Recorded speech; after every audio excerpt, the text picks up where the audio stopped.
অদ্ভুত জিনিস দেখাতে চাচ্ছি। সেটা হচ্ছে যে এখন বাজে প্রায় 6টা, সন্ধ্যা 6টা। যেমনটি দেখতে পাচ্ছেন যে বিভিন্ন জায়গায় কিন্তু লাইট অন করে দেওয়া হয়েছে। বিভিন্ন জায়গায় লাইট অন করে দেওয়া হয়েছে। আমি আপনাকে জুম দিয়ে একটু দেখানোর চেষ্টা করি। এখানে কিন্তু প্রত্যেকটা পিলারে থামে কিন্তু লাইট জ্বলছে। কিন্তু একটু অদ্ভুত একটা জিনিস যদি দেখাই, দেখেন সূর্যের আলো, সূর্য ডোবার ঠিক আগ মুহূর্তের আলোটা কিন্তু এখানে প্রতিফলিত হচ্ছে এবং এই যে অঞ্চলটা রয়েছে, জায়গাটা রয়েছে, সেটা কিন্তু একেবারে দিনের অর্থাৎ সূর্যের আলো পড়ছে।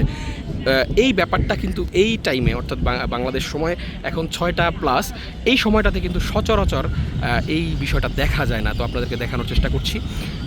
এখানে সূর্যের আলোটা প্রতিফলিত হচ্ছে এবং ওই দিকটাতে কিন্তু দেখেন যে অলরেডি যেহেতু সন্ধ্যা হলেই লাইট অন করে দেওয়া হয়, সেই জন্য লাইট অন করে দেওয়া হয়েছে। আর এই দিকটাতে যদি দেখাই তাহলে কিন্তু সূর্যের আলো এদিকে প্রতিফলিত হয়ে একটা রোদের মতো ঝলমলে আলো এখানে পড়েছে। প্রকৃতি কত সুন্দর, কত বিস্ময়কর প্রকৃতি, সেটা কিন্তু এখানে দেখলেই বোঝা যায়।